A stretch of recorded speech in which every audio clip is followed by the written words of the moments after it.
Thank you for tuning in today.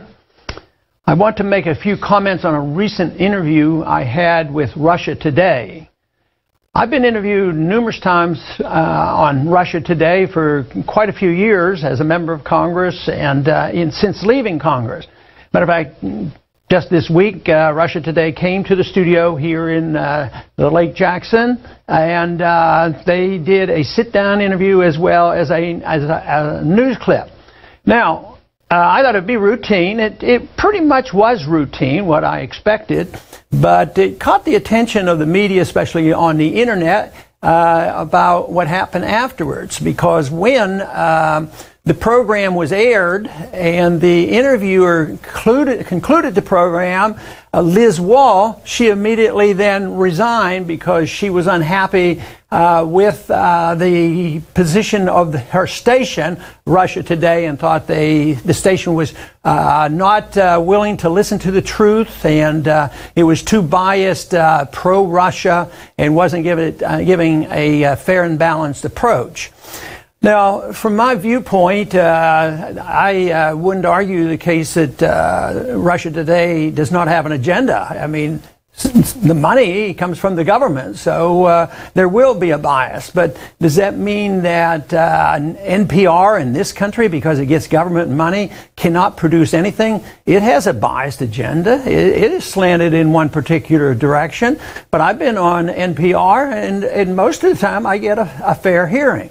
Matter of fact, if you compare what I've gotten from NPR and what I get from some of the major networks, sometimes I think I get a better deal, from NPR, even though I recognize that they come from a biased viewpoint.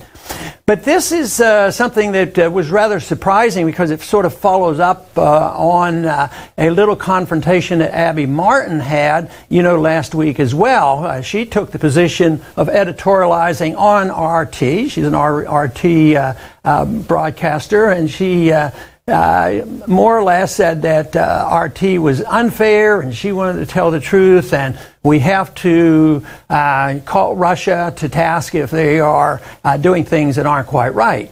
And certainly that is her privilege of doing so. But the programming yesterday, as all other ones, I thought was very fair. I listened to the replay of the whole thing. Now, one thing I would concede, though, is in the actual interview, it was a connection between our studio here and a studio in Washington, D.C., and there was sometimes difficulty in communication, so there had to be a fair amount of editing because there was some off-the-hand conversation to make sure I understood the question. But nevertheless, when I watched the program, I thought they did a fantastic job in making it, cleaning it up and making it look like a good interview. But I didn't think it was slanted in any way. I thought what they reported was exactly what I said. And the position, of course, that I held was I wasn't blaming Russia, but I wasn't exonerating Russia. I wasn't blaming one side or the other. And I thought that the main goal I had was to get on these programs was to present the case for non-intervention for the United States, and that we'd be better off because there are too many unknowns. We may know more about what to expect from Putin and Russia than we would from a new government that has just undermined and got rid of the elected government and ushered it in with the help of the European Union and the help of the United States.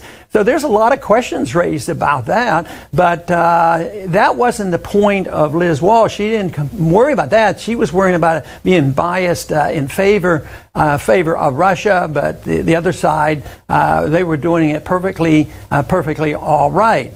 But the position that I had, got reported exactly the way it was supposed to. Question comes up, what was this dramatic resignation all about? Was it a publicity stunt or was it a political statement? I really don't know because you'd have to understand exactly what Liz was up to. But nevertheless, it to me seemed rather strange to say the least, especially if her position was we have to tell the truth. Well, that's what this channel's all about. We want to tell the truth, and I think that if somebody allows me to speak out and tell the truth and they put it on the TV, I can't complain too much about it. Just think back to the time when we were getting ready, in 2002 and 2003 when we were getting ready to invade Iraq. Anybody on a U.S. station that took a position that was challenging our position, they very well could lose their job, and some of them did. It's pretty amazing. Everybody was very uniform in support of the war in Iraq, just as our major media today is very uniformed in supporting, the overthrow of the Yanukovych's government and the introduction of a new government.